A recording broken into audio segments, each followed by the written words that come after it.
Bismillahirrahmanirrahim. Assalamualaikum warahmatullahi wabarakatuh. Izinkan saya memperkenalkan diri. Saya Aji Humaydi, Sarjana Sains, Magister Farmasi Konsultan Herbalis.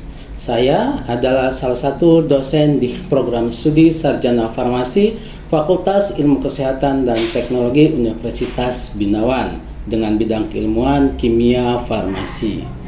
Izinkan saya menjelaskan mata kuliah yang saya ampu, yaitu mata kuliah kimia medisinal dengan metode DIA, Delivery, Interaction, and Assessment. Video ini dibuat dengan tujuan untuk memenuhi salah satu persyaratan sertifikasi dosen tahun 2025, yaitu pernyataan diri dosen dalam unjuk kerja Tridharma Perguruan Tinggi PDD UKT PT, khususnya pada aspek pengajaran. Saya akan memulai menjelaskan deskripsi dan informasi umum dari mata kuliah kimia medisinal. Mata kuliah kimia medisinal merupakan salah satu mata kuliah wajib bagi mahasiswa di program studi Sarjana Farmasi Fakultas Ilmu Kesehatan dan Teknologi Universitas Binawan. Mata kuliah ini memiliki bobot 3 SKS teori selama 1 semester ke depan. Selanjutnya, untuk capaian pembelajaran mata kuliah ini yaitu mampu memahami dan menjelaskan mengenai konsep kimia medisinal, rancangan dan pengembangan obat, ADME, interaksi obat reseptor, mekanisme obat, metabolisme obat, hubungan kuantitatif struktur aktivitas, dan mempraktekkan serta menganalisis rancangan obat berbantu komputer atau dikenal dengan ROBK. Selanjutnya, untuk capaian pembelajaran lulusan atau CPL itu ada 4 poin. Yang pertama yaitu bertakwa kepada Tuhan Yang Maha Esa dan mampu menunjukkan sikap religius. Ini untuk poin S. Kemudian yang kedua itu menguasai iptek, kemampuan riset dan kemampuan pengembangan diri. Ini untuk poin P. Yang ketiga yaitu mampu menerapkan pemikiran logis, kritis, sistematis dan inovatif dalam konteks pengembangan atau implementasi ilmu pengetahuan dan teknologi yang memperhatikan dan menerapkan nilai humaniora dalam proses pelayanan kefarmasian. Inti untuk poin KU, keterampilan umum. Selanjutnya yang keempat yaitu mampu menerapkan ilmu pengetahuan dan konsep analisis sifat psikokimia sediaan farmasi. Ini untuk poin KK atau keterampilan khusus. Pada mata kuliah ini, dalam 1 semester ke depan itu memiliki jumlah pertemuan yaitu 16 pekan. 7 pekan pertama sebelum UTS, selanjutnya pekan UTS, 7 pekan berikutnya sebelum UAS, selanjutnya pekan presentasi tugas proyek. Untuk metode pembelajaran pada mata kuliah ini adalah DIA yang menggabungkan pendekatan sinkronus dan asinkronus dengan menekankan pada model pembelajaran aktif, partisipatif, dan kolaboratif. Untuk yang pertama, delivery, di mana pada tahap ini dosen fokus menyampaikan informasi, konsep, dan teori secara sistematis dan menarik untuk mendukung keaktifan dan pemahaman mahasiswa di kelas dengan pendekatan yang pertama, kuliah tatap muka atau daring, video pembelajaran dari mata kuliah kimia medisinal, presentasi interaktif dari kelompok mahasiswa, sumber belajar terbuka dari e-book dan artikel penelitian dosen. Yang selanjutnya itu berkaitan dengan interaksi di kelas. Interaksi merupakan aspek penting untuk mendorong partisipasi aktif, membangun pemahaman mendalam, dan membentuk proses belajar yang bermakna melalui interaksi sosial dan akademik dengan pendekatan yang pertama diskusi kelas dan atau forum online melalui Edlink dan Siakat. Kemudian yang kedua tanya jawab langsung, Yang ketiga, small group discussion. Yang keempat, simulasi atau praktek. Yang kelima, kolaborasi, proyek atau studi kasus. Khusus di mata kuliah ini, dosen menerapkan tugas berbasis proyek, di mana mahasiswa dibagi ke dalam kelompok dan diberikan tema atau studi kasus tertentu untuk dikerjakan secara bertahap selama 7 pekan. Pendekatan ini bertujuan untuk mengembangkan kemampuan berpikir kritis, kerja sama tim, serta penerapan konsep secara praktis dan kontekstual. Selanjutnya untuk asesmen atau penilaian. Pada tahap ini dilakukan untuk menilai capaian pembelajaran serta memberikan umpan balik untuk peningkatan proses belajar. Penilaian yang dilakukan berupa penilaian formatif, berupa kuis, tugas individu, tugas kelompok dengan bobot poin 25%. Selanjutnya untuk penilaian sumatif berupa ujian tengah semester dengan bobot poin 25%. Dan yang ketiga yaitu tugas proyek akhir dengan bobot poin 50%. Untuk sumber pustaka yang dapat dijadikan referensi pada mata kuliah ini sangat beragam. Misalnya dari e-book terkait medicinal chemistry, virtual screening, dan atau computational aided drug design. Kemudian juga dari buku-buku nasional khususnya terkait dengan kimia medisinal. Kemudian juga ada dari jurnal nasional dan internasional hasil penelitian tim dosen serta sumber pustaka lainnya. Baik, demikian informasi yang dapat saya sampaikan tentang mata kuliah kimia medisinal untuk mahasiswa program studi sarjana farmasi Fakultas Ilmu Kesehatan dan Teknologi Universitas Binawan. Dan berikut adalah video proses pengajaran secara sinkronus tatap muka di kelas. Selamat menyaksikan. Assalamualaikum warahmatullahi wabarakatuh. Waalaikumsalam warahmatullahi wabarakatuh. Baik, hari ini kita akan memulai untuk pembelajaran mata kuliah kimia medisinal ya. Nah, hari ini kita akan membahas itu terkait tema yaitu metabolisme obat, di mana nanti rekan-rekan mahasiswa itu terkait dengan pembelajaran hari ini diharapkan mampu memahami dan menjelaskan tentang konsep metabolisme obat, mampu memahami dan menjelaskan tentang sitokrom P450 dan metabolisme obat fase 1, dan mampu memahami dan menjelaskan tentang metabolisme obat fase 2. Baik, hari ini untuk seluruh mahasiswa sehat semuanya? Sehat. Baik, untuk absensi silakan bisa absensi masing-masing via Siaka dan melalui Edlink. Baik, di sini untuk materi sudah saya share ya via Edlink ya, dan bisa dibaca sebelum perkuliahan dilakukan hari ini ya. Ada yang bertanya terlebih dahulu sebelum saya membahas terkait tema ini, yaitu terkait dengan metabolisme obat, dipersilahkan. Baik ya, perlu ada permulaan ya terkait dengan metabolisme obat ya.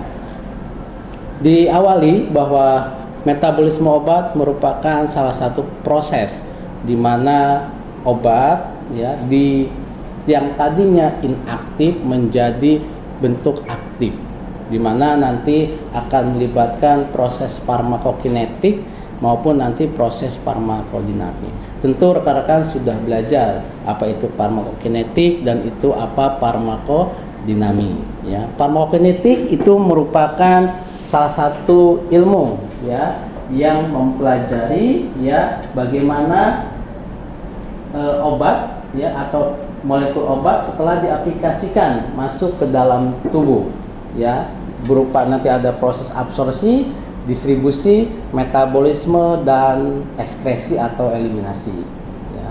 Atau dengan kata lain, apa yang dilakukan tubuh terhadap obat. Nah, di proses farmakokinetik ini ya ada yang dikenal dengan metabolisme obat. Nah, ini yang akan kita bahas lebih jauh. Apa itu metabolisme obat ya. Kemudian juga melibatkan yaitu farmakodinamik ya. Farmakodinamik ini pun merupakan salah satu cabang ilmu ya dari farmasi ya, di mana merupakan ilmu yang mempelajari apa efek yang ditimbulkan oleh obat atau apa yang dilakukan obat terhadap tubuh ya, efek terapi, efek samping dan toksisitas. Jelas ini berkaitan pun dengan metabolisme obat. Jadi di mana metabolisme obat ini merupakan salah satu proses ya, salah satu proses di mana senyawa obat masuk ke dalam tubuh yang tadinya bentuknya inaktif menjadi bentuk aktif ya, di mana juga proses metabolisme obat ini membuat obat yang tadinya kurang polar menjadi bentuk yang lebih polar agar mudah terekspresikan keluar tubuh.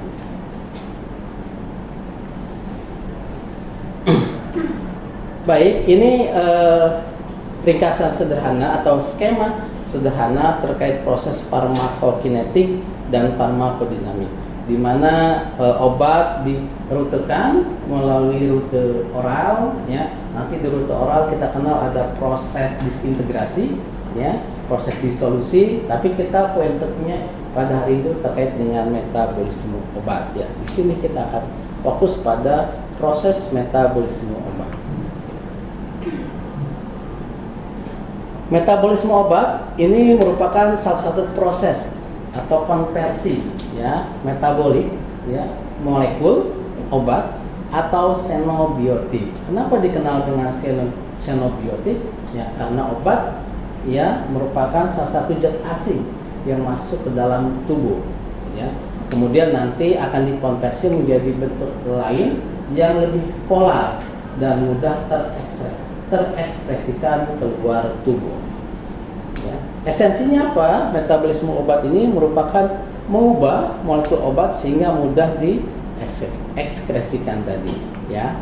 Metabolit yang terbentuk itu dapat lebih tinggi atau lebih rendah aktivitas biologisnya, dapat lebih toksik atau kurang toksik ya. Nah, kemudian metabolisme obat ini terjadi di hati ya, terutama itu pada bagian retikulum endoplasmik ya.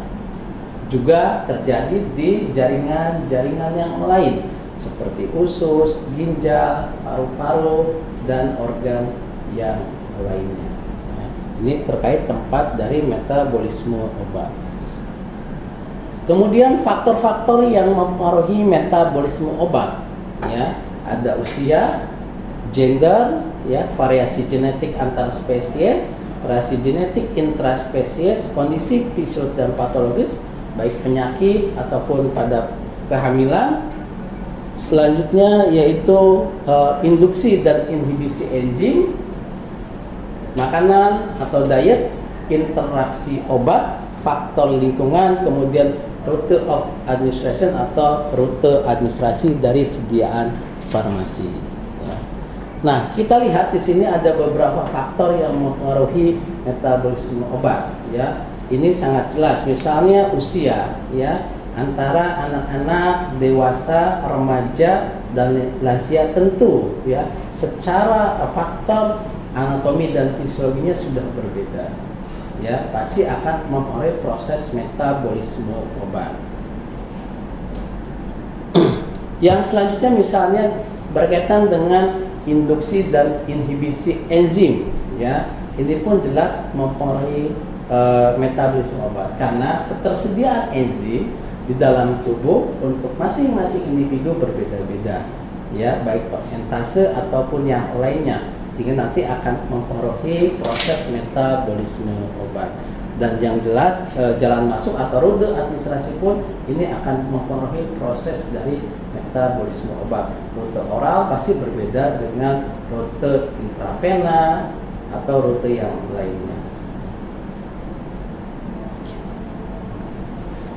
Ada yang ditanyakan sampai sini, dipersilahkan untuk melangkah lebih jauh terkait ini apa pembahasan metabolisme obat. Silakan, ada yang ditanyakan? Oke, belum ada. Kita lanjut ya. Baik ya. Jadi tolong dipersiapkan pertanyaannya ya. Nah, selanjutnya yaitu terkait dengan contoh dari atau jenis dari metabolisme obat. Ya, jadi ada dua fase. Ya, ada dua fase dari metabolisme obat. Ada fase 1 dan ada fase 2. Ya. Nah, biasanya fase 1 itu meliputi oksidasi, reduksi, hidrolisis, hidrasi, ya. Kalau konjugasi biasanya fase 2 dan kondensasi. Ya. Nah, ini metabolisme obat sangat penting, ya. Sangat penting karena apa? Nah, ini akan menentukan ya nasib obat di dalam tubuh. Jadi ketika dia masuk ke dalam tubuh dalam bentuk inaktif, ketika dia termetabolisme menjadi bentuk aktif. Nah, nanti juga ada beberapa penelitian yang menyatakan bahwa metabolisme obat itu nanti akan menentukan ya dari segi efektivitas obat tersebut. Yang aktif berapa persen, yang inaktif berapa persen. Jadi obat yang masuk ke dalam tubuh kita ya yang bentuknya inaktif ya ketika termetabolisme belum tentu itu aktif 100%. Ada yang hanya aktif 40%, ada yang 50%, bahkan ada yang hanya 15%. Bahkan ada yang hanya numpang lewat langsung terekspresikan keluar tubuh. Ya.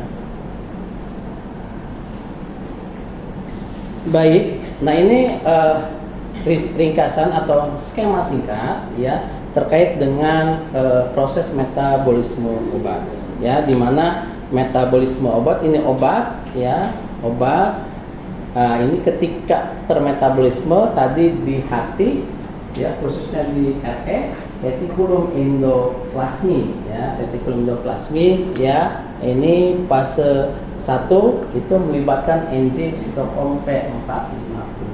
Ada yang tahu enzim sitokrom P450 itu apa? Silakan angkat tangan. Boleh? Silakan. Ada yang ini mengetahui apa itu enzim sitokrom P450?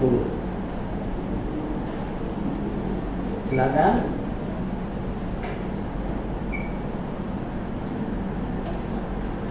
Baik ya.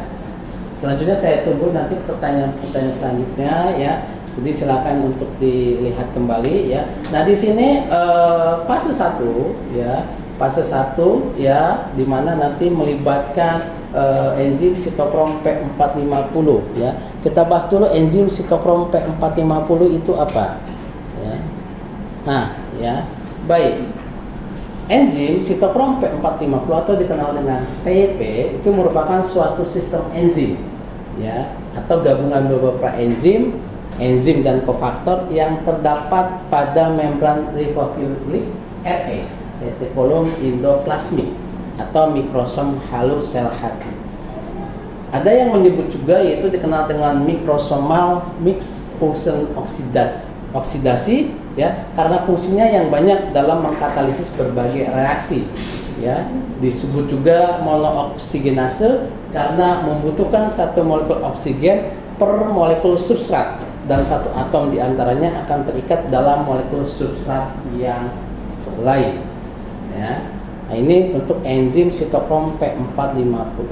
Isopomnya banyak ya. Jadi ini merupakan enzim yang membantu proses metabolisme obat di dalam tubuh ya. Jenisnya atau isopomnya banyak ya, sitokrom P450 ya. Nah, baik ya. Nah, ini baik sebentar. Nah, ini ya. Ini enzim sitokrom P450 yang ada pada tubuh ya. Ini yang paling dominan itu CYP3A4 atau CYP3A5 ya sebesar 30%. Kemudian ada CYP2D6 20%, kemudian ada CYP2C19 7% ya, dan isopom yang lain dari sitokrom P450 ya. Nah, kemudian ini untuk fase untuk enzim sitokrom P450 ya. Nah, kemudian ini contoh reaksi fase 1 ya, ada aromatik hidroksilasi, ada alifatik, ada epoksidasi, ada N-dealkilasi, ada ortodealkilasi, ada S-dealkilasi, dan reaksi-reaksi yang lainnya ya. Contohnya misalnya aromatik hidroksilasi ya, ada perubahan ya satu gugus tertentu pada rantai aromatik ya. Di sini kita lihat ada perubahan ya, ada penambahan di sini ya, gugus OH ya. Nah, di sini masuk satu gugus hidroksil ya, terhidroksilasi pada cincin aromatik ya. Kemudian alifatik hidroksilasi ya. Alifatik hidroksilasi di sini ada penambahan gugus hidroksi pada rantai alifatik ya. Nah, ini contoh-contoh untuk fase 1 ya. Contoh-contoh untuk reaksi metabolisme fase 1 ya. Nah, kemudian ada contohnya fase 2 ya. Ini fase 1 ya, bisa dilihat ya. Nah, ini kemudian reaksi fase 2 konjugasi ya. Reaksi fase 2 konjugasi ya. Di fase 2 ini di mana obat dari fase 1 ya yang sudah termetabolisme ya, yang senyawa obat atau metabolitnya masih dianggap berbahaya bagi tubuh, itu akan masuk ke fase 2 atau lebih dikenal dengan detoksifikasi ya. Akan reaksinya itu dikenal dengan glukuronidasi, glikosidasi, sulfasi, metilasi, asetilasi, dan reaksi yang lain, melibatkan beberapa enzim tentunya ya untuk membantu proses detoksifikasi obat tersebut. Yang tadi senyawanya dari fase 1 masih dianggap toksik ya, dirubah di fase 2 menjadi senyawa yang toksisitasnya berkurang atau tidak toksik, sehingga nanti mudah dikeluarkan keluar tubuh ya. Misalnya ada glukuronidasi ya. Nah, ini ada enzimnya UDP, glukuronosil transferase ya. Gugus fungsional di sini yang akan berperan nanti ada OH, COOH, ada NH2, dan ada SH ya. Contohnya apa? Misalnya contohnya itu proses glukuronidasi ya. Misalnya ini contoh dari metabolisme obat fase 2. Misalnya yang pertama itu ada morfin ya. Nah, ini morfin ya. Morfin ya yang masuk nanti ke fase 2 dibantu oleh enzim UDP-GA ya. Nah, ini di mana metabolit ya yang dianggap berbahaya akan didetoksifikasi itu di fase 2 dengan bantuan UDP glukuronosil transferase ya, sehingga nanti senyawa tadi morfin yang masuk ke dalam tubuh akan dikeluarkan, toksisitasnya berkurang bahkan tidak ada ya. Kemudian juga ada yang ketiga ini asam salisilat ya. Nah, asam salisilat nah ya, gugus fungsional yang ada di COOH ini ya. Nah, ini akan melalui proses masuk ke fase 2 dengan bantuan UDP glukurosil transferase ya, sehingga nanti akan dikeluarkan atau diekskresikan keluar tubuh ya. Nah, tadi contohnya fase 1, fase 2 ya terkait dengan metabolisme obat. Sampai sini silakan, ada yang ditanyakan? Tunjuk tangan, silakan. Tadi di awal itu kan metabolisme lebih sering di hati. Betul.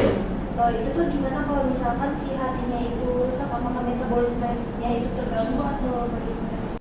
Baik, terima kasih atas pertanyaannya. Tadi terkait dengan metabolisme obat, betul ya, metabolisme obat itu terjadi memang di hati, tentunya di retikulum endoplasmi. Tadi pertanyaannya, ketika organ hatinya itu rusak atau mengalami failure liver ya, apa yang terjadi? Pasti metabolisme pun akan terganggu Ya, yang pertama obat, ya, dengan hati yang tadinya mengalami error atau rusak, ya, tentu akan meningkatkan toksisitas karena obat tidak termetabolisme dengan baik, ya. Kemudian yang kedua, ya, ketika terjadi kegagalan fungsi hati dikaitkan dengan metabolisme obat, tentu nanti terkait dengan proses siklus enterohepatik, di mana senyawa obat yang masih ketika disekresikan keluar tubuh, ya, masih bisa berfungsi. Ketika fungsional hati terganggu, otomatis tidak bisa berjalan siklus enterohepatik tersebut, ya. Kemudian yang ketiga, jelas, ya, ketika fungsional hati terganggu, metabolisme obat, ya, tidak akan berjalan dengan baik, toksisitas meningkat, dan otomatis nanti akan terjadi biasanya penyakit yang lain yang ditimbulkan akibat dari toksisitas tersebut. Itu, ya, terkait dengan fungsi hati yang terganggu kemudian dikaitkan dengan metabolisme obat. Baik, tadi penjelasan terkait dengan metabolisme obat, ya. Nah, untuk tugas, ya, asesmen, ya, untuk tugas kelompok nanti silakan kepada kelompok mahasiswa yang sudah dibentuk, ya, untuk menelusur tentang metabolisme obat tertentu, minimal 3 obat baik fase 1 maupun fase 2-nya. Dibuat PPT secara lengkap dan ringkas, ya, kemudian dikumpulkan di Edlink dan di Jidre. Baik, ya, sekian untuk pembelajaran kimia medisinal. Saya ucapkan terima kasih, ya. Sampai bertemu kembali di pembelajaran selanjutnya, ya. Wassalamualaikum warahmatullahi wabarakatuh. Waalaikumsalam warahmatullahi wabarakatuh. Terima kasih, Pak.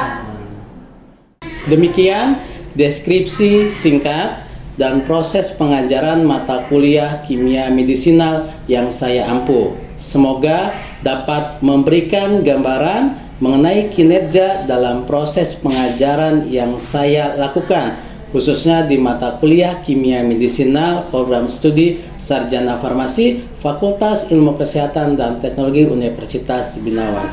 Saya mengucapkan syukron, jazakumullah khairan katsira kepada seluruh tim penilai dan seluruh panitia sertifikasi dosen SMAK tahun 2025, khususnya Direktorat Sumber Daya, Dirjen Dikti dan Kemendikti Saintek Indonesia, serta Universitas Binawan, Fakultas Ilmu Kesehatan dan Teknologi, rekan sejawat dosen dan rekan-rekan mahasiswa.